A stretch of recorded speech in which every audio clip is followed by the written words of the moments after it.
Bien. Donc nous allons faire un exercice maintenant, à la suite du cours. Donc on va appliquer les torseurs pour caractériser l'action mécanique. Et puis également, je vais parler d'actions globalement équivalentes. Alors, le contexte. Ici, on a une poutre S. On appuie ici en haut et en A sur un système matériel que j'appelle grand E. Donc, ce système agit sur S et génère donc deux forces. Ici, vous voyez, F1 et F2, que l'on modélise par ces deux vecteurs glissants. Alors, je serai amené au cours des calculs, pour parler de cette action mécanique globalement équivalente, à définir donc l'axe central, delta, que j'ai positionné ici dans un premier temps. Voilà. Et puis ensuite, donc, ça nous permettra donc de situer la résultante du torseur. Hein, on verra tout à l'heure. Et puis donc, je vous parlais de ce problème d'action globalement équivalente. Bien. Alors, d'abord, intéressons-nous, caractérisons l'action donc de E sur S au point O. Alors pour ça, évidemment, il faut calculer la résultante dans un premier temps.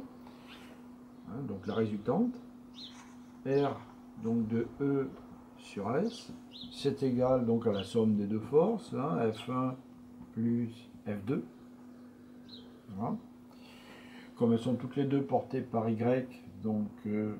alors oui, très souvent, hein, pour alléger la notation, vous voyez, la norme de FI, comme ceci, je la noterai tout simplement FI. Voilà.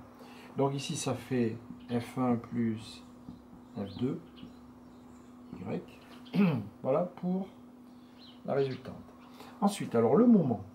Bon, je vais caractériser cette action au point O.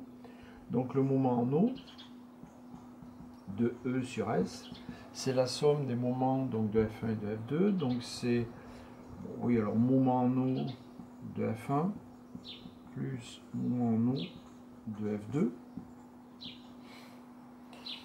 Donc le moment en O de E sur S, c'était alors moment en O de F1, il est nul puisque O est situé sur le support donc de F1. Donc ça fait vecteur nul.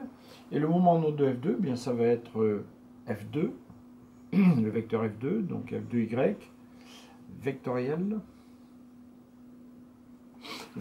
donc AO. Et AO, alors la distance AO, c'est petit d, donc ça va faire moins dx,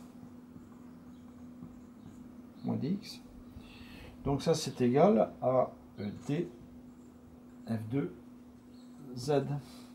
Donc d'où le torseur qui caractérise cette action mécanique de E sur S, torseur donc de E sur S, qui est égal, donc ici la résultante, et puis donc au point O, le moment qui est égal à D F2Z. Voilà.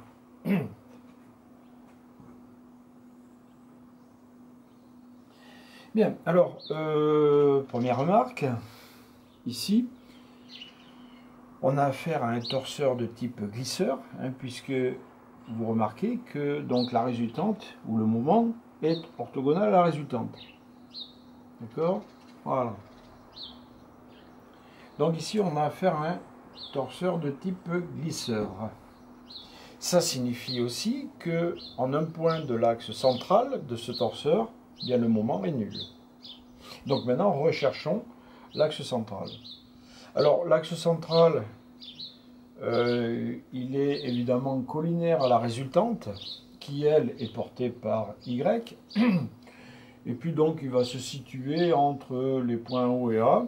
Donc, on va rechercher la position du point H, ici. Donc, appartenant à l'axe central, situé sur l'axe OX.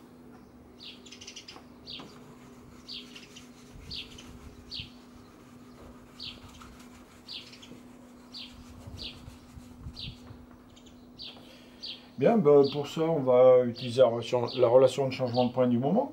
Hein. Donc, on part du moment en H, donc de E sur S, qui est nul, puisque H, il appartient donc à l'axe central,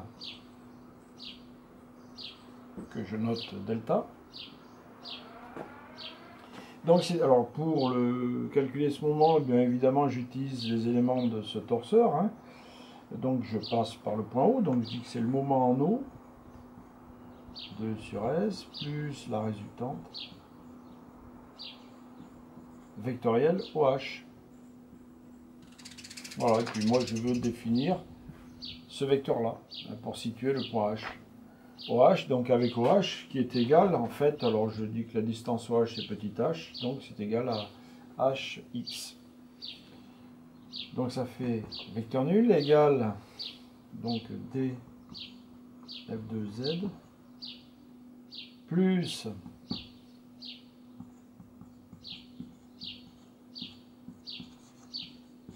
vectoriel, donc HX. Ce qui nous donne, donc ici y vectoriel x, ça fait moins z, donc deux vecteurs portés par z, on peut passer directement à une équation scalaire, et ça nous donne 0 égale d f2, alors moins h f1 plus f2. Voilà, d'où donc OH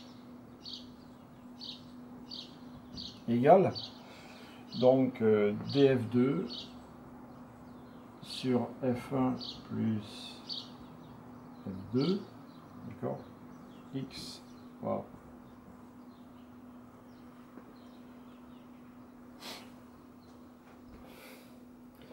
Bien, donc en fait, alors d'un point de vue mathématique, on peut dire que ce système donc de deux forces, vous voyez, est globalement équivalent à une résultante, vous voyez, qui serait située ici, hein, vous voyez, collinaire à cet axe central. Donc, alors attention, hein, j'insiste bien, c'est d'un point de vue mathématique. Donc vous voyez, je peux enlever ça, ou alors je vais mettre des points en pointillés comme ceci, voilà. Ah, ça, c'est équivalent en fait à ça.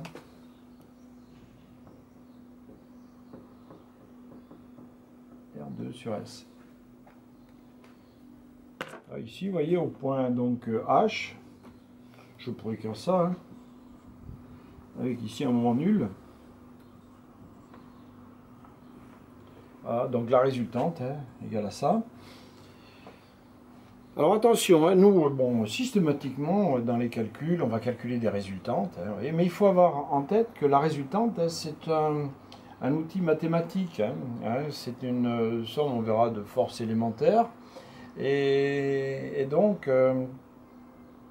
ça ne correspond pas à la réalité physique. Hein, on est bien d'accord. Hein, quand je positionne la résultante ici, ben on n'est plus dans le contexte physique avec les deux forces là. C'est-à-dire que si on fait une étude de résistance, par exemple, vous voyez, on veut voir la déformation ici au point O et A. Si on place donc, vous voyez, si on modélise le système avec la résultante ici, là, eh bien on ne pourra pas se rendre compte des déformations en ces deux points-là. Voilà, donc ça c'était ce petit exercice pour attirer votre attention là-dessus. Donc on va systématiquement, quand on caractérisera des actions mécaniques au moyen des torseurs, donc calculer des résultantes, mais il faut avoir en tête donc que cette résultante, hein, c'est une somme de vecteurs, des forces élémentaires, qui elles correspondent à une réalité physique, mais ensuite donc on n'a plus qu'un modèle mathématique qui nous servira pour les calculs, pour faire des calculs simples. Voilà.